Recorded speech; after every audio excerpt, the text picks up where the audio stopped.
ವಿಷಯದಲ್ಲಿ ಅಂತರ್ಗತವಾದಂತಹ ಹಲವಾರು ವಿಚಾರಗಳು ಬರೋದಕ್ಕೆ ಕಾರಣ ನಿಮ್ಮ ಪ್ರಶ್ನೆಗಳಿದೆ. ಪ್ರಿಪೇರ್ ಆಗಿ ಬಂದು ಮಾಡೋದು ಕೋರ್ಸ್, ಆದ್ರೆ ಪ್ರಶ್ನೋತ್ತರದ ಸಮಯದಲ್ಲಿ ಬರೋದಕ್ಕೆ ಹೇಗೆ ಅಂತಂದ್ರೆ ಈ ಹಾಲು ಕೆಚ್ಚಲಿನಿಂದ ಬರ್ಬೇಕು ಅಂದ್ರೆ ಆ ಕರು ಒಂದ್ ಸರಿ ಗುದ್ದಬೇಕು ಸ್ವಲ್ಪ, ಆಗೋದ್ರಿಂದ ಒಳ್ಳೇದ್ ಬರುತ್ತೆ. ಹಾಗೆ ನೀವು ನನಗೆ ಒಂದು ರೀತಿಯ ಗುದ್ದವನ್ನು ಕೊಟ್ಟಿದ್ದೀರಾ, ಆದ್ರೆ ಅದಂತಹ ಒಳ್ಳೆಯ ಗುದ್ದು. ಗುರುವಿಗೂ ಕೂಡ ಒಂಥರ ಹೇಳ್ತಾರಂತೆ ಪ್ರಸವ ವೇದನೆ ಆಗತ್ತೆ ಅಂತ, ಆದ್ರೆ ಇದೊಂಥರ ಖುಷಿಯ ಪ್ರಸವ ವೇದನೆ. ಯಾವ ರೀತಿ ಅಂದ್ರೆ ಹೇಗಾರು ಮಾಡಿ ಅಲ್ಲಿ ಮಗುವಿನ ಜನನಕ್ಕೆ ಅಂತ ಪ್ರಯತ್ನ ಪಟ್ರೆ ಇಲ್ಲಿ ಜ್ಞಾನದ ಉತ್ಪತ್ತಿ ಆಗ್ಲಿ ಅಂತ ಎಲ್ಲವೂ ಕೂಡ ಪ್ರಯತ್ನ ಆಗುತ್ತೆ. ಸೊ ಆ ತರ ಮಾಡ್ಲಿಕ್ಕೆ ಎಲ್ಲರಿಗೂ ಧನ್ಯವಾದಗಳು. ಈಗ ಬರುವಂತಹದ್ರಲ್ಲಿ ಒಪಿನಿಯನ್ ಅನಿಸಿಕೆಗಳಿಗಿಂತ ಪ್ರಶ್ನೆಗಳೇ ಬೇಕು. ಒಂದ್ 2-3 ಪ್ರಶ್ನೆಯನ್ನ ತಗೊಂಡು ಇವತ್ತಿನ ನಿಲ್ಸೋಣ. ನಿಮ್ಮ ಅಭಿಪ್ರಾಯಗಳನ್ನು ಕೂಡ ವಾಟ್ಸ್ಆಪ್ ನಲ್ಲಿ ಕೇಳಿ. ನಮಸ್ತೆ ಸರ್. ನಿನ್ನೆ ನೀವು ಮೋಕ್ಷ ಅಂತ ಹೇಳ್ಬೇಕಾದ್ರೆ it is freedom from all limitations ಅಂತ ಹೇಳಿದ್ರಿ. ಅಲ್ಲಿ 2 ಪದ ಉಪಯೋಗಿಸಿದ್ರಿ, freedom from and freedom for ಅಂತ. ಅದರದ್ದು ಒಂಚೂರು ಎಕ್ಸ್ಪ್ಲನೇಷನ್ ಬೇಕು. 2ನೇ ಪ್ರಶ್ನೆ, ಮನನ ಮಂಥನ 2 ಒಂದೇನಾ ಅಂತ. 3ನೇ ಪ್ರಶ್ನೆ, ಜೀವನ್ ಮುಕ್ತರಿಗೆಲ್ಲ ವಿದೇಹ ಮುಕ್ತಿ ಸಿಗುತ್ತೆ ಅಂದ್ರಿ. ಈ ವಿದೇಹ ಮುಕ್ತಿಯನ್ನೇ ನಾವು ಮೋಕ್ಷ ಅನ್ನಬಹುದೇ, ಅಲ್ಟಿಮೇಟ್ ಥಿಂಗ್ ಅನ್ನೋದು ಒಂದು. ತಸ್ಮೈ ಶ್ರೀ ಗುರವೇ ನಮಃ. Thank you sir.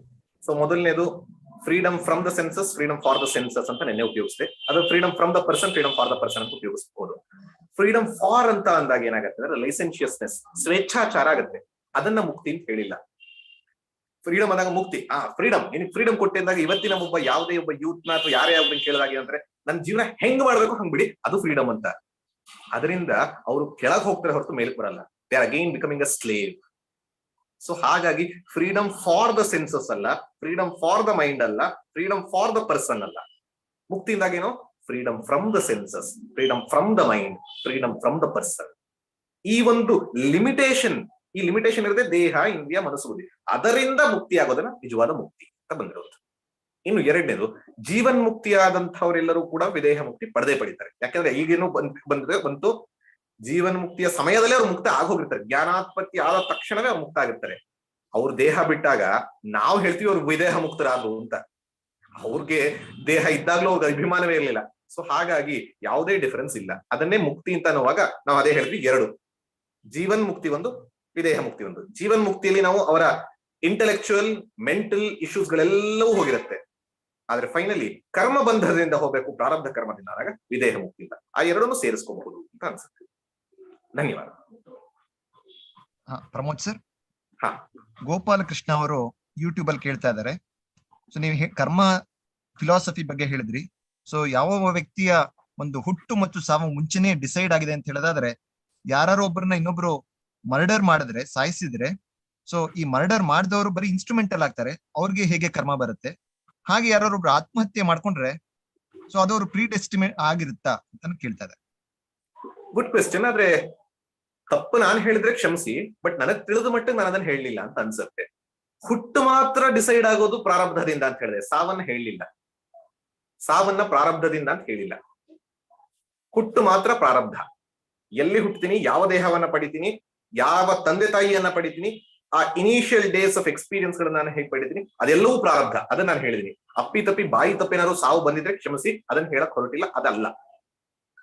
ಸಾವು ಅನ್ನೋದು ನೀವು ಹೇಳಿದಾಗ ಕರೆಕ್ಟ್. ಯಾರೋ ಒಬ್ರು ಸಾಯೋದಕ್ಕೆ ಅವರೇ ಸೂಸೈಡ್ ಮಾಡ್ಕೋಬಹುದು, ಅವರು ಸ್ವಯಂಕೃತ ಅಪರಾಧ. ಯಾರೋ ಒಬ್ರು ಇನ್ನೊಬ್ಬರನ್ನ ಕೊಲೆ ಮಾಡಬಹುದು, ಅದು ಅವರೇ ಇನ್ನೊಬ್ಬರ ಮೇಲೆ ಮಾಡಿದಂತ ಅಪರಾಧ. ಸೊ ಹಾಗಾಗಿ ಅದು ಆಗಾಮಿ ಕರ್ಮಕ್ಕೆ ಸೇರುತ್ತೆ. ಅದು ಸೂಸೈಡ್ ಆದ್ರೂ ಅವ್ರಿಗೆ ಪಾಪ ಬರುತ್ತೆ, ಕೊಲೆ ಮಾಡಿದ್ರು ಅವ್ರಿಗೆ ಪಾಪ ಬರುವಂತದ್ದು. ಸತ್ತೋರ್ದು ಹೋಯ್ತು ಕರ್ಮ, ಅದಲ್ಲ. ಆದ್ರೆ ಇಲ್ಲಿ ಮುಖ್ಯವಾಗಿರುವಂತದ್ದು ಇದು. ಸೊ ಹಾಗಾಗಿ ನಮ್ಮ ಕೈನಲ್ಲಿ ಬುದ್ಧಿ ಉಪಯೋಗಿಸಿ ಮಾಡುವಂತಹ ಕರ್ಮಗಳೆಲ್ಲವೂ ಕೂಡ ಆಗಾಮಿಯಲ್ಲಿ ಸೇರುತ್ತೆ, ಪ್ರಾರಬ್ಧದಲ್ಲಿ ಬರಲ್ಲ. ಹುಟ್ಟು ಮಾತ್ರ, ಹುಟ್ಟು ಮತ್ತು ಬೇಸಿಕ್ ಸಿಚುವೇಶನ್ಗಳು ಬರುವಂತದ್ದು. ಈಗ ಫಾರ್ ಎಕ್ಸಾಂಪಲ್, ಮನೆಗೆ ಯಾರೊಬ್ರು ತೀರ್ ಹೋದ್ರು, ಇದು ನನಗೆ ಅವ್ರಿಗೆ ಅವ್ರದ್ದು ಆಗಾಮಿಯಿಂದ ಅವ್ರು ಹೇಗೆ ಹೆಲ್ತ್ ನೋಡ್ಕೊಂಡಿದಾರೋ ಇಲ್ವೋ ಈ ರೀತಿಯಲ್ಲಿ ಆಯ್ತು. ಆದ್ರೆ ಆ ಸಿಚುವೇಶನ್ ಬಂತಲ್ಲ, ದಟ್ ಇಸ್ ಮೈ ಪ್ರಾರಬ್ಧ. ಸಿಚುವೇಶನ್ ಬಂತು, ಜನರಲಿ ಏನಾಗಬೇಕು, ಅದು ದುಃಖ ಆಗ್ಬೇಕು. ಆದ್ರೆ ಅದಕ್ಕೆ ನಾನು ಹೆಂಗ್ ರೆಸ್ಪಾಂಡ್ ಮಾಡ್ತೀನಿ? ಅಕ್ಸೆಪ್ಟ್ ಮಾಡ್ತೀನಾ, ಅಥವಾ ಜೀವನನೇ ಹೋಯ್ತು ಅಂತೀನ, ಅಥವಾ ಅದನ್ನು ಕೂಡ this is also part of life, I rejoice it. ಅವರು ಒಳ್ಳೆ ಸದ್ಗತಿಯನ್ನು ಪಡೀಲಿ ಪ್ರೇ ಮಾಡ್ಕೊಂಡು ನನ್ನ ಪಾಡಗ್ ನಾನು ನನ್ನ ಜೀವನವನ್ನ ಇನ್ನೂ ಹೆಚ್ಚು ಮುಕ್ತಿಯ ಕಡೆಗೆ ಹೋಗ್ತೀನಿ, ಇದು ನನ್ನ ಕೈಲಿರುತ್ತೆ. ಸೊ ಹಾಗಾಗಿ ಸಿಚುವೇಶನ್ ಇಸ್ ಓನ್ಲಿ ಪ್ರಾರಬ್ಧ, the response is my action. Any action it is mine. So ಪುರುಷಾರ್ಥದ ಕೆಳಗೆ ಬರುತ್ತೆ. ಧನ್ಯವಾದ.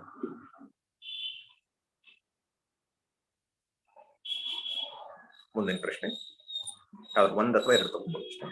ನಮಸ್ಕಾರ, ರವಿ ಪ್ರಸಾದ್. ಇದು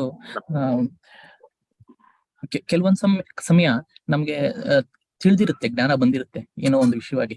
ಈಗ ಫಾರ್ ಎಕ್ಸಾಂಪಲ್, ಈಗ ಸಕ್ಕರೆ ಕಾಯಿಲೆ ಇರೋನ್ಗೆ ಸಿಹಿ ತಿನ್ಬಾರ್ದು ಅನ್ನೋ ಜ್ಞಾನ ಇರುತ್ತೆ, ಬಟ್ ಆದ್ರೂ ತಿಂತಾನೆ. ಅವನಿಗೆ ಅದ್ರ ಮೇಲೆ ಏನು ವ್ಯಾಮೋಹ ಹೋಗಲ್ಲ, ಅದು ತಿನ್ಬೇಕು ಅಂತ ಇರುತ್ತೆ. ಸೊ ಈ ತರ ಒಂದಾಗತ್ತೆ ಅದು. ಸೊ ಈ ಒಂದು ನಮ್ಗೆ ಈ ತತ್ವಜ್ಞಾನ ತತ್ವಬೋಧದ ಬಗ್ಗೆ ತಿಳಿದಿದ್ರು ನಾವ್ ಇದನ್ನ ಫಾಲೋ ಮಾಡೋದು ಕಷ್ಟವಾಗ್ಬೋದು, ಅಥವಾ ಅದನ್ನ ಹೆಂಗ್ ಹೋಗಲಾಡಿಸ್ಕೊಬೇಕು, ಇದ್ರ ಮೇಲೆ ಫೇತ್ ಬರ್ಬೇಕು ಅಂದ್ರೆ ಏನ್ ಮಾಡ್ಬೇಕು? ಇಲ್ಲಿ ಎರಡು ದೃಷ್ಟಿಯಿಂದ ಹೇಳ್ತೀನಿ. ಒಂದು ಅಜ್ಞಾನಿಯ ದೃಷ್ಟಿಯಿಂದ, ಇನ್ನೊಂದು ಸಾಧಕನ ದೃಷ್ಟಿಯಿಂದ. ಜನರಲ್ ಆಗಿ ಏನಾಗತ್ತೆ ಅಂತಂದ್ರೆ, ಯಾರಿಗೊಬ್ರು ಗೊತ್ತಿರುತ್ತೆ, ಯಾರು ಗೊತ್ತಿಲ್ಲ, ಸುಳ್ಳು ಹೇಳಬಾರ್ದು, ಕೋಪ ಮಾಡ್ಕೋಬಾರ್ದು, ಮಾಡಬಾರ್ದು ಕೆಲಸ ಮಾಡಬಾರ್ದು, ಸಿಗರೇಟ್ ಸೇದೋದು ಕೆಟ್ಟದ್ದು, ಅದ್ರದ್ದು ಇದೆಲ್ಲ ಬರುತ್ತೆ, ಎಲ್ಲವೂ ಗೊತ್ತಿದೆ, ಆದ್ರೆ ಮಾಡಲ್ಲ. ಯಾಕೆಂದ್ರೆ ಅವರವರ ರಾಗದ್ವೇಷಗಳಿಗೆ ಒಳಗಾಗಿ ಅದಕ್ಕೆ ಆ ರಾಗದ್ವೇಷಗಳವರನ್ನ ಎಳ್ಕೊಂಡು ಹೋಗುತ್ತೆ. ಆ ಇಂಟೆಲೆಕ್ಟ್ ಗಿಂತ ಮನಸ್ಸು ಸ್ಟ್ರಾಂಗ್. ಮನಸ್ಸಿನಲ್ಲಿರುವಂತಹ ಇಚ್ಛೆ ಆ ವಿವೇಕವನ್ನ ಹಾರಿಸ್ಕೊಂಡು ಹೋಗುತ್ತೆ, ಅದಕ್ಕೆ ಎಳ್ಕೊಂಡು ಹೋಗಿ ಕಳ್ಕೊಂಡು ಹೋಗುತ್ತೆ. ಆದ್ರೆ ಈ ತತ್ವಬೋಧವನ್ನ ತಿಳಿದಂಥವ್ರಿಗೂ ಕೂಡ ಆಗತ್ತೆ. ತತ್ವಬೋಧವನ್ನ ತಿಳಿದಾಗ ಕೂಡ ಒಂದಷ್ಟು ಜ್ಞಾನವನ್ನ ಪಡೆದು ಈ ಪರಿಪೂರ್ಣತೆ ಬಂದಿಲ್ಲ, ಆದ್ರೂ ಪರಿಪೂರ್ಣತೆಯ ಕಡೆ ಹೋಗ್ತಾ ಇದ್ದಾಗ ಈ ರೀತಿ ಬರುತ್ತೆ. ಆಗ ಬಂದಾಗ ನಾವ್ ಏನ್ ಮಾಡ್ಬೇಕು ಅಂದಾಗ ಅದಕ್ಕೆ ನಿಧಿಧ್ಯಾಸನ ಅಂತ ಹೇಳ್ತಾರೆ. ನಿಧಿಧ್ಯಾಸನಕ್ಕೆ ಒಂದು ಪದ ಇನ್ನೊಂದು ಉಪಯೋಗಿಸೋದಂದ್ರೆ ಬ್ರಹ್ಮಾಭ್ಯಾಸ ಅಂತ. ಬ್ರಹ್ಮಾಭ್ಯಾಸವನ್ನ ಸಕಲ ಕಾಲದಲ್ಲೂ ಮಾಡ್ತಾ ಇರಬೇಕು ಅಂತ. ಬ್ರಹ್ಮಾಭ್ಯಾಸವನ್ನ ಅಥವಾ ನಿಧಿಧ್ಯಾಸನವನ್ನ ಸಕಲ ಕಾಲ ಮಾಡ್ಬೇಕು ಅಂತ ಕಣ್ಣು ಮುಚ್ಕೊಂಡು ಅಂತಲ್ಲ. ಅದಕ್ಕೆ ಒಂದು ಶ್ಲೋಕವೇ ಇದೆ, ತತ್ ಚಿಂತನಂ ತತ್ ಕಥನಂ ತತ್ ಪರಸ್ಪರ ಬೋಧಿತವ್ಯಂ. ಆಮೇಲೆ ಇನ್ನೊಂದು ಲೈನ್ ಬಂದು ಕೊನೆಗೆ ಬರುತ್ತೆ, ಬ್ರಹ್ಮಾಭ್ಯಾಸಂ ಕುರ್ಯಾತ್. ಅಂದ್ರೆ ನೀವು ಸದಾ ಈಗ ಹೆಂಗೆ ಯಾಕಾಗತ್ತೆ ಅಂದಾಗ ನನಗ್ ಗೊತ್ತು, ಆದ್ರೂ ಒಂದ್ಸರಿ ಮಿಸ್ಟೇಕ್ ಆಗುತ್ತೆ. ಫಾರ್ ಎಕ್ಸಾಂಪಲ್, ನಿಮ್ಮ ಮನೆ ಈಗ ಇಷ್ಟು ಒಂದ್ 2-3 ವರ್ಷದಿಂದ ಒಂದ್ ಕಡೆ ಇದೆ. ಈಗ ನಿಮ್ದು ಶಿಫ್ಟ್ ಆಗಿದೆ ಅಂತ ಅಂದ್ಬಿಟ್ಟು ಪಕ್ಕದ ರೋಡ್ ಶಿಫ್ಟ್ ಆಗಿದ್ದೀರಾ, ಇನ್ನೊಂದು ಹೊಸ ಮನೆ ಹೋಗಿ ಅಲ್ಲಿ ನೀವು ಸಂಸಾರವನ್ನ ಹೂಡಿದ್ದೀರಾ. ನೀವು ಆಫೀಸ್ ಮುಗಿಸ್ಕೊಂಡು ಬರ್ತಾ ಹಲವಾರು ಸರಿ ಏನಾಗುತ್ತೆ, ಹಳೆ ಮನೆ ಕಡೆಗೆ ಗಾಡಿ ತಿರುಗಿ ಬರುತ್ತೆ. ಅಯ್ಯೋ, ನಾನು ಯಾಕೆ ಈ ಕಡೆ ಬಂದೆ? ಗೊತ್ತಿಲ್ವಾ ನಿಮ್ಗೆ ಅಲ್ಲಿದೆ ಮನೆ ಅಂತ? ಗೊತ್ತು, ಆದ್ರೆ ಹ್ಯಾಬಿಚುವಲ್ ಆಗಿ ಈ ಕಡೆ ಬಂದ್ರಿ. ಇನ್ನೂ ಸಿಂಪಲ್ ಎಕ್ಸಾಂಪಲ್ ಅಂದ್ರೆ, ಮನೆಯಲ್ಲಿ ಒಂದು ಸ್ವಿಚ್ ಬೋರ್ಡ್, ಆ ಸ್ವಿಚ್ ಒಂದು ಫ್ಯಾನ್ ಕನೆಕ್ಟ್ ಆಗಿದೆ. ಪ್ರತಿದಿನ ಒತ್ತಿದ್ದೀರಾ ಒಂದ್ 3-4 ವರ್ಷ 10 ವರ್ಷದಿಂದ. ಈಗ ಸ್ವಿಚ್ ಬೋರ್ಡ್ ಅಲ್ಲಿರುವಂತಹ ಸ್ವಿಚ್ ವರ್ಕ್ ಆಗ್ತಾ ಇಲ್ಲ. ಅದಕ್ಕೆ ಏನ್ ಮಾಡಿದ್ರ, ಆ ಸ್ವಿಚ್ ಬದಲು ಪಕ್ಕದ ಸ್ವಿಚ್ ಕನೆಕ್ಟ್ ಮಾಡ್ಕೊಂಡಿದ್ರ ಅಷ್ಟೇ. ಎಲೆಕ್ಟ್ರಿಷಿಯನ್ ಬಂದು ಮಾಡಿದ್ದಾರೆ. ಆಗ ನೀವ್ ಏನ್ ಮಾಡ್ತೀರಾ, ನೆಕ್ಸ್ಟ್ ಸರಿ ಆ ಫ್ಯಾನ್ ಹಾಕ್ಬೇಕು ಅಂದಾಗ ಹಳೆ ಸ್ವಿಚ್ ಹೋಗುತ್ತೀವಿ, ಆಮೇಲೆ ಅಯ್ಯೋ ಇದಲ್ಲ ಪಕ್ಕದ್ದು ಅಂತ ಓದ್ತೀವಿ. ಅಂದ್ರೆ ಈ ಬ್ರಹ್ಮಾಭ್ಯಾಸವಾಗದೆ ಹೋದ್ರೆ, ನಿಧಿಧ್ಯಾಸನವಾಗದೆ ಹೋದ್ರೆ ಅದು 100% ರಕ್ತಗತವಾಗೋದಿಲ್ಲ. ಅದು ಪ್ರತಿಯೊಂದು ಕ್ರಿಯೆಯಲ್ಲೂ ಕೂಡ, ಇಫ್ ದ ಜ್ಞಾನ has to manifest in each and every aspect of our life, then the ನಿಧಿಧ್ಯಾಸನ ಇಸ್ ವಾಟ್ ಇಸ್ ಇಂಪಾರ್ಟೆಂಟ್. ಆ ನಿಧಿಧ್ಯಾಸನ ಮಾಡೋದು ಹೇಗೆ? ತಚ್ಚಿಂತನಂ. ಆದಷ್ಟು ಕಾಲ ಆ ಚಿಂತನೆಯಲ್ಲಿ ನಾನೇ ಬ್ರಹ್ಮ, ನಾನು ಯಾಕೆ ಬ್ರಹ್ಮ, ಹೇಗೆ ಬ್ರಹ್ಮ, ಬ್ರಹ್ಮ ಭಾವವನ್ನ ಇಡುವಂಥದ್ದು, ಎಲ್ಲ ಕಡೆ ಬ್ರಹ್ಮ ಭಾವದಲ್ಲಿ ಇರುವಂಥದ್ದು. ತತ್ ಕಥನಂ, ಅದೇ ವಿಚಾರವನ್ನ ಈಗ ನಾನು ಮಾಡ್ತಿರೋದು ಅದೇ, ಏನು ಕಥನ, ಆ ವಿಚಾರವನ್ನೇ ಹೇಳೋದು. ಪರಸ್ಪರಂ ಬೋಧಿತವ್ಯ, ಗ್ರೂಪ್ ಡಿಸ್ಕಷನ್ ಮಾಡುವಂಥದ್ದು ಆ ವಿಚಾರದಲ್ಲಿ ಇರುವಂಥದ್ದು. ಬ್ರಹ್ಮಾಭ್ಯಾಸ, ಕೂತು ಮೆಡಿಟೇಷನ್ ಮಾಡುವಂಥದ್ದು ಅದೇ ವಿಚಾರ. ಈ ಯಾವುದೇ ವಿಚಾರದಲ್ಲಾಗ್ಲಿ, ಯಾವುದೇ ರೀತಿಯಲ್ಲಾಗ್ಲಿ ಆಗಾಗ ಮತ್ತೆ ಮತ್ತೆ ಹೇಗೆ ಆ ಸ್ವಿಚ್ ಬೋರ್ಡ್ ಚೇಂಜ್ ಆಗಿದ್ದು ಗೊತ್ತಿದ್ರು ಕೂಡ ಮತ್ತೆ ಹೀಗೆ ಹೋದಾಗ ಮತ್ತೊಂದು 10-15 ಸರಿ ಮಾಡಿದಾಗ ಗೊತ್ತಾಗತ್ತೋ, ಹಾಗೆ ಇದನ್ನ ಮತ್ತೆ ಮತ್ತೆ ಮತ್ತೆ ಹೇಳಬೇಕು. ಇದು ಜಪದಿಂದ ಅಲ್ಲ. ಅಹಂ ಬ್ರಹ್ಮಾಸ್ಮಿ, ಅಹಂ ಬ್ರಹ್ಮಾಸ್ಮಿ, ಅಹಂ ಬ್ರಹ್ಮಾಸ್ಮಿಯಿಂದ ಬರೋದಲ್ಲ. ಯಾರಿಗೆ ಅಹಂ ಬ್ರಹ್ಮಾಸ್ಮಿ ಅಂತ ಜ್ಞಾನ ಬಂದಿದೆ ಅವನು ಈ ರೀತಿಯ ಬ್ರಹ್ಮಾಭ್ಯಾಸ ಮಾಡ. ಇಲ್ಲ ಅಂದ್ರೆ ಸುಮ್ಮನೆ ಜಪ ಮಾಡಿದ್ರೆ ಪುಣ್ಯ ಬರುತ್ತೆ ಹೊರತು ಜ್ಞಾನ ಆಗಲ್ಲ. ಸೊ ಮೊದಲು ಶ್ರವಣ ಮನನ, ಅದರ ಜೊತೆ ನಿಧಿಧ್ಯಾಸನ ಸೈಡಲ್ಲಿ ನಡೀತಾ ಇರ್ಲಿ. ಆದ್ರೆ ಶ್ರವಣ ಮನನ ಪೂರ್ಣ ಆದ್ಮೇಲೆ ಮಾಡುವಂತಹ ನಿಧಿಧ್ಯಾಸನ ನೀವು ಹೇಳಿದಂತಹ ಯಾವ ಹ್ಯಾಬಿಚುವಲ್ ಪ್ರಾಬ್ಲಮ್ಸ್ ಇಲ್ದಂಗೆ ಹೊಡೆದು ಬಿಸಾಕತ್ತೆ. ಅದಕ್ಕೆ ಹೇಳೋದು, ಶ್ರವಣ ಏನ್ ಮಾಡತ್ತೆ ಅಂದ್ರೆ ಅಜ್ಞಾನ ನಿವೃತ್ತಿ ಮಾಡುತ್ತೆ, ಮನನ ಏನ್ ಮಾಡುತ್ತೆ ಅಂದ್ರೆ ಸಂಶಯ ನಿವೃತ್ತಿ ಮಾಡುತ್ತೆ. ಇನ್ನು ನಿಧಿಧ್ಯಾಸನ ಏನ್ ಮಾಡುತ್ತೆ ಅಂದ್ರೆ ವಿಪರೀತ ಜ್ಞಾನದ ನಿವೃತ್ತಿ ಮಾಡುತ್ತೆ. ವಿಪರೀತ ಜ್ಞಾನ ಅಂದ್ರೆ ಈ habitual problems, habitual errors. So ಇದನ್ನ ಪ್ರಾಬ್ಲಮ್ ನಿವೃತ್ತಿ ಮಾಡುತ್ತೆ. ಹಾಗಾಗಿ ನಿಧಿಧ್ಯಾಸನವನ್ನ, ಬ್ರಹ್ಮಾಭ್ಯಾಸವನ್ನ ಮತ್ತೆ ಮತ್ತೆ ಮಾಡ್ತಾ ಇರಬೇಕು. ಸಾರಿ, ಇದಕ್ಕೆ ಸಂಬಂಧಪಟ್ಟಾಗೆ ಇದು ನಮ್ಗೆ ವೇಕಿಂಗ್ ಸ್ಟೇಟು, ಡ್ರೀಮ್ ಸ್ಟೇಟು ಹಾಗೂ ಡೀಪ್ ಸ್ಲೀಪ್ ಸ್ಟೇಟ್ ಇದೆ. ಸೊ 3 ಸ್ಟೇಟ್ ಅಲ್ಲೂ ನಾವು ಒಂದೇ ರೀತಿ ಇರಕ್ ಆಗಲ್ವಲ್ಲ. ಸೊ ಹೇಗೆ ಅದು 3 ಸ್ಟೇಟ್ ಅಲ್ಲೂ ನಾವು ಒಳ್ಳೆ ಥಾಟ್ಸ್ ಇಟ್ಕೊಬೇಕು ಅಂದ್ರೆ ಅದು ಫಾರ್ ಎನಿಥಿಂಗ್. ಸೊ 3 ಸ್ಟೇಟ್ ಅಲ್ಲಿ ಒಂದೇ ತರ ಇರಕ್ ಆಗಲ್ಲ, ಇರಕ್ ಸಾಧ್ಯವೇ ಇಲ್ಲ. ಯಾಕಂದ್ರೆ ಡೀಪ್ ಸ್ಲೀಪ್ ಸ್ಟೇಟ್ ಅಲ್ಲಿ ಮನಸ್ಸಿಲ್ಲ, ಸುಷುಪ್ತಿ ಅವಸ್ಥೆಯಲ್ಲಿ ಮನಸ್ಸಿಲ್ಲ, ಜಾಗೃತ್ ಮತ್ತು ಸ್ವಪ್ನದಲ್ಲಿ ಮನಸ್ಸಿದೆ. ಸೊ 3 ಸ್ಟೇಟ್ ಒಂದೇ ತರ ಇರೋದಕ್ಕಾಗಲ್ಲ. ಒಂದನ್ನು ಬಿಟ್ಬಿಡಿ. ಅಂಡ್ ಡೀಪ್ ಸ್ಲೀಪ್ ನಿಮ್ಗೆ ತೊಂದರೆನೂ ಇಲ್ಲ, ಯಾಕಂದ್ರೆ ಡೀಪ್ ಸ್ಲೀಪ್ ಬಂದಷ್ಟು ಒಳ್ಳೇದೇ, ನೆಮ್ಮದಿಯಾಗಿರ್ತಿಲ್ಲ. ಇನ್ನಿರೋದೇನು ಜಾಗೃತ್ ಮತ್ತು ಸ್ವಪ್ನ. ಈ ಎರಡರಲ್ಲೂ ಕೂಡ ಹೆಚ್ಚು ಒಳ್ಳೆ ವಿಚಾರ ಬರಬೇಕು. ಯಾಕಂದ್ರೆ ನಾವ್ ಅವತ್ತೇ ಹೇಳಿದ್ವಿ, ಸ್ವಪ್ನದಲ್ಲಿ ಬರುವ ವಿಚಾರ ಯಾವುದು ಅಂದ್ರೆ ನಾನು ಈ ಜನ್ಮದಲ್ಲೇ ಆಗ್ಲಿ ಪೂರ್ವ ಜನ್ಮಗಳಲ್ಲೇ ಆಗ್ಲಿ ತುಂಬಿರುವಂತಹ ಸಂಸ್ಕಾರಗಳೇ ಅಲ್ಲಿ ಪ್ರೊಜೆಕ್ಟ್ ಆಗತ್ತೆ. ಹಾಗಾಗಿ ನಮ್ಮ ಪ್ರಯತ್ನ ಯಾವ್ದಕ್ಕೆ ಇರಬಹುದು ಅಂದ್ರೆ ಒಳ್ಳೆಯ ಸಂಸ್ಕಾರಗಳನ್ನು ತುಂಬಕ್ಕೆ. ಕನಸುಗಳು ಚೆನ್ನಾಗಿ ಬೀಳಬೇಕು ಅಂದ್ರೆ ಒಳ್ಳೆಯ ಸಂಸ್ಕಾರಗಳನ್ನು ತುಂಬಕ್ಕೆ. ಅವತ್ತು ನಾನು ಹೇಳ್ದಂಗೆ ಅದೇ ಸ್ತೋತ್ರ ಸಾಹಿತ್ಯ ಇರಬಹುದು, ಜಪ ಇರಬಹುದು, ಒಳ್ಳೆ ಚಿಂತನೆ ಇರಬಹುದು. ಈ ರೀತಿ ಮಾಡೋದ್ರಿಂದ ಕನಸಿನಲ್ಲೂ ಕೂಡ ಅವಾಯ್ಡ್ ಮಾಡಕ್ಕಾಗಲ್ಲ, ರೆಡ್ಯೂಸ್ ಮಾಡ್ಬೋದು. ಯಾಕಂದ್ರೆ ನೀವು ಈ ಜನ್ಮದ ಹೇಳ್ತೀರಾ, ಹಲವಾರು ಹೋದ ಜನ್ಮದಲ್ಲಿ ಏನಾಗಿದೆ ನಮ್ಗೆ ಗೊತ್ತಿಲ್ಲ, ಬಟ್ ರೆಡ್ಯೂಸ್ ಅಂತೂ ಚೆನ್ನಾಗಿ ಮಾಡ್ಬೋದು. ಜಾಗೃತ ಅವಸ್ಥೆ ನಮ್ಮ ಕೈಯಲ್ಲೇ ಇದೆ. It is in our hands. ನಾವು ಯಾವ ರೀತಿಯಲ್ಲಿ ಬೇಕಾದ್ರೂ ಅದನ್ನ ನಿರ್ಧಾರ ಮಾಡ್ಕೊಳ್ಳೋದಕ್ಕೆ ನಮ್ಮ ಕೈ ಇದೆ. Watch your thoughts, they become words, words becomes actions, action become practice, practice becomes your character and that is X destiny. So ಹಾಗಾಗಿ ಸ್ಟಾರ್ಟ್ ಫ್ರಮ್ ಯುವರ್ ಥಾಟ್. ಒಳ್ಳೆಯ ಚಿಂತನೆಗಳು. ಇದಕ್ಕೆ ನಾವು ಹಲವಾರು ಸರಿ ಬೇರೆ ಕಡೆ ಹೇಳಿ ಹೇಳಿಲ್ಲ. ಅದಕ್ಕೆ ಹೇಳಿದ್ರೆ ABCDE ಅಂತ ಹೇಳ್ತೀವಿ. ಎ ಅಂದ್ರೆ ಅಸೋಸಿಯೇಷನ್, ಸತ್ಸಂಗ, ಒಳ್ಳೆಯ ಸತ್ಸಂಗ ಮಾಡಿ, ಅವಾಗ ಒಳ್ಳೆಯ ಚಿಂತನೆಗಳೇ ಆಗತ್ತೆ. B is for books, read good books, study good books, positive books, ಒಳ್ಳೇದಾಗತ್ತೆ.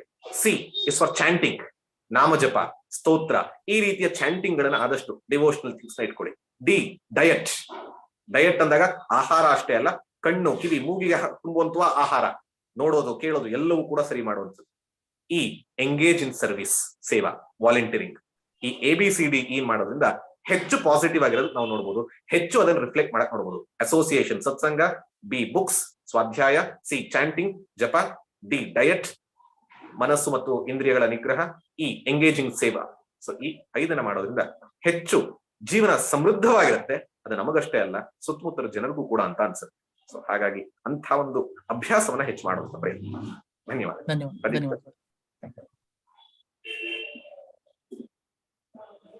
ಪ್ರದೀಪ್ ಸರ್. ಸರ್ ಅದೇ ಒಬ್ರು ಯಾವ ಬುಕ್ ನ ಓದ್ಬೇಕಂತ ಕೇಳಿದ್ರೆ ಅಂತ ಹೇಳಿ ಕನ್ಕ್ಲೂಡ್ ಮಾಡ್ಬೇಕಾರೆ ರೆಫರೆನ್ಸ್ ಬುಕ್ಸ್ ಎಲ್ಲರಿಗೂ ಇದು ಸಿಗುವಂತಹ ಪುಸ್ತಕ.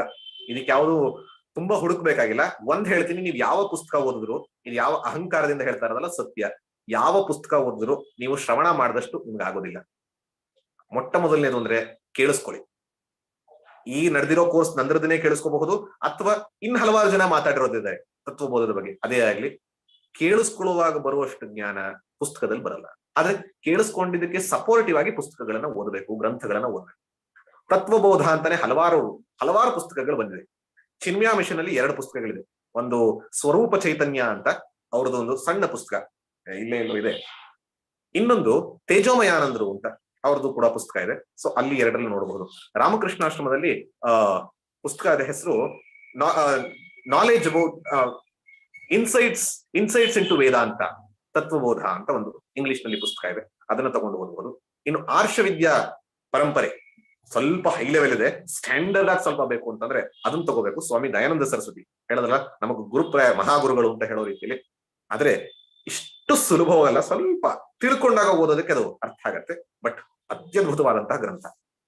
ಇನ್ನು ಕನ್ನಡದಲ್ಲಿ ಬಂದಾಗ ಒಬ್ರು ನಮ್ಗೆ ಆಗ್ಲೇ ಕಳಿಸಿದ್ರು ಕೂಡ, ಭುವನಗಿರಿ ಅನಂತ ಶರ್ಮಾ ಅನ್ನೋಂಥವ್ರು, ಅವ್ರದೊಂದು ತತ್ವಬೋಧ ಅಂತ ಗ್ರಂಥ ಇದೆ.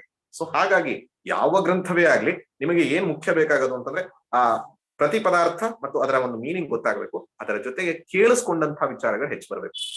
ಸೊ ಹಾಗಾಗಿ your notes is the best reference book. That's why ನಾನು ಫಸ್ಟ್ ಡೇನೆ ಹೇಳಿದೆ, ನೋಟ್ಸ್ ತಗೊಳ್ಳಿ. ಅದರ ಮುಂದೆ ಸಿಗೋದು ಕಡಿಮೆ. ಯಾಕಂದ್ರೆ ಈ ಒಂದು ಕ್ಲಾಸ್ ತಗೊಳಕ್ಕೆ ಮಿನಿಮಮ್ ಅಂದ್ರೆ ನಾನೊಂದು 7-8 ಬೇರೆ ಬೇರೆ ಸೋರ್ಸ್ ಗಳಿಂದ ತಗೊಂಡು ನನ್ನ ಒಂದು ವಿಚಾರಧಾರೆಯನ್ನು ಹಾಕಿ ಬಂದಿರುವಂತದ್ದು. ಸೊ ಹಾಗಾಗಿ ಎಲ್ಲವನ್ನ ತಗೊಳ್ಳಿ, ಹಾಗೆ ಹೆಚ್ಚು ಶ್ರವಣವನ್ನ ಮಾಡಿ. So this is the best reference books ಅಂತಂದಾಗ ಈ ಯಾವುದೇ ಒಂದು ಕಡೆಯಿಂದ ತಗೊಂಡ್ರು ಆಗತ್ತೆ. ಒಂದೊಂದು ವರ್ಡ್ಗಳ ಅರ್ಥ ಒಬ್ಬೊಬ್ಬರು ಒಂದೊಂದು ರೀತಿ ಮಾಡ್ಬೋದು, ಬಟ್ ಬೇಸಿಕ್ ಅರ್ಥ ಹೀಗೆ ಇರುತ್ತೆ. ಸ್ನೇಹ ಮೇಡಮ್. ಧನ್ಯವಾದಗಳು ಪ್ರಮೋದ್ ಸರ್. ಸೊ ಇಂತಿಲ್ಲಿಗೆ ತತ್ವಬೋಧ ಕಾರ್ಯಕ್ರಮದ ಸರಣಿ ಮುಕ್ತಾಯವಾಗಿದೆ. ಆದ್ರೆ ತತ್ವಬೋಧ ಕಾರ್ಯಕ್ರಮ ಮುಕ್ತಾಯವಾಗಿದೆ ಹೊರತು ತತ್ವಬೋಧಕ್ಕೆ ಮುಕ್ತಾಯ ಇಲ್ಲ. ಹೀಗಾಗಿ ಇದು ನಮ್ಮ ತತ್ವಬೋಧಕ್ಕೆ ನಾಂದಿ ಅಂತ ಹೇಳ್ತಾ ಇವತ್ತಿನ ಕಾರ್ಯಕ್ರಮವನ್ನು ಮುಗಿಸೋಣ. ಅದಕ್ಕಿಂತ ಮುಂಚೆ ಒಮ್ಮೆ ನಿಮ್ಮೆಲ್ಲರ ಮುಂದೆ ನಿಮ್ಮ ಗಮನಕ್ಕೆ ತರಬೇಕು ಅಂತ ಅನ್ಕೊಂಡಿರೋದು ಅಂತಂದ್ರೆ, ನಮ್ಮ ಲರ್ನ್ ವೇದಾಂತ ಯೂಟ್ಯೂಬ್ ಚಾನೆಲ್ ಅಲ್ಲಿ ನಾವು ವೇದಾಂತದ ಪರಿಚಯ ಅನ್ನುವಂಥ ಪ್ಲೇ ಲಿಸ್ಟ್ ಆಗಿರಬಹುದು, ಭಾರತದ ಜ್ಞಾನಧಾರೆ ಅನ್ನುವಂಥದ್ದು, ಸಾಧನಾ ಪಂಚಕ, ಉಪನಿಷತ್ತಿನ ಕಥೆಗಳು ಹಾಗೂ ತತ್ವಬೋಧ. ಈ ರೀತಿಯಾಗಿ ನಾವು ಸರಣಿಗಳನ್ನ ನಾವು ಯೂಟ್ಯೂಬ್ ಚಾನೆಲ್ ಅಲ್ಲಿ ನೀವು ಕಾಣ್ಬೋದು. ಹೀಗಾಗಿ ನಿಮಗೆ ಯಾವುದೇ ಒಂದು ವಿಚಾರದ ಡೌಟ್ ಇದ್ರೆ ಈ ಒಂದು ವಿಡಿಯೋಗಳನ್ನ ನೀವು ಆಲಿಸಬಹುದು. ಅದರಲ್ಲೂ ಮುಖ್ಯವಾಗಿ ವೇದಾಂತ ಪರಿಚಯ ಹಾಗೂ ಉಪನಿಷತ್ತಿನ ಕಥೆಗಳು ಇಂಗ್ಲಿಷ್ ಅಲ್ಲಿ ಕೂಡ ಇದೆ. ಉಪನಿಷತ್ತಿನ ಕಥೆಗಳು ಇಂಗ್ಲಿಷ್ ಅಲ್ಲಿ ಕೂಡ ಇದೆ. ಹೀಗಾಗಿ ಕನ್ನಡ ಅರ್ಥ ಆಗಲ್ಲ ಅನ್ನೋಂಥವ್ರಿಗೆ ಏನ್ ಕೊಡಬಹುದು ಅನ್ನುವಂಥದ್ದಾದ್ರೆ, ಯಾಕಂದ್ರೆ ನಾವ್ ಜ್ಞಾನ ಪಡೆದ್ಮೇಲೆ ಅದನ್ನ ಪಸರಿಸ್ಬೇಕು ಅನ್ನುವಂಥದ್ದನ್ನ ಪ್ರಮೋದ್ ಸರ್ ಹೇಳಿದ್ದಾರೆ. ಹೀಗಾಗಿ ಪಸರಿಸ್ಬೇಕು ಅಂತಂದ್ರೆ ಇಂಗ್ಲಿಷ್ ಅವ್ರಿಗೆ ಹೆಂಗೆ ಅನ್ನುವಂಥದ್ದಕ್ಕೆ ಉಪನಿಷತ್ ಸ್ಟೋರೀಸ್ ಇನ್ ಇಂಗ್ಲಿಷ್ ಅನ್ನುವಂಥ ಒಂದು ಸರಣಿ ಕೂಡ ಇದೆ. ಅದನ್ನ ಹೆಚ್ಚು ಜನರಿಗೆ ಪ್ರಸಾರ ಮಾಡಬಹುದು.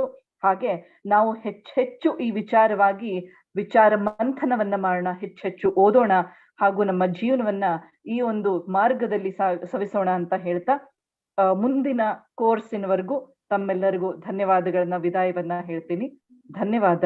ವಂದೇ ಮಾತರಂ. ಮಂತ್ರದಿಂದ ಮುಗಿಸೋಣ.